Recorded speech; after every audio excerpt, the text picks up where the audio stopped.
بصوا بقى يا جماعه، الاهلي قدامه يحقق انجاز تاريخي، اعجاز مفيش فريق في العالم حققه ولا هيحققه. الاهلي ان شاء الله خد ايه؟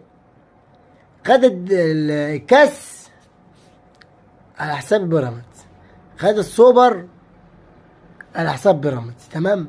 وبطولة دوري ابطال افريقيا كده ثلاثة.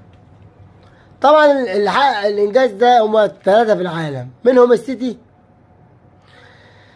ثلاثة والاهلي ثلاثة. الاهلي بقى قدامه 4 بطولات تاني، يعني ان شاء الله ان شاء الله ان شاء الله احنا ماشيين واحدة واحدة. خدنا كده 3 بطولات، طبعا هنطلع بقى من التوقف يوم 22 هيبدأ الدوري. الاهلي طبعا معاك 6 ماتشات في 16 ماتش. بس قبل ما نتكلم عن ال6 ماتشات بنتكلم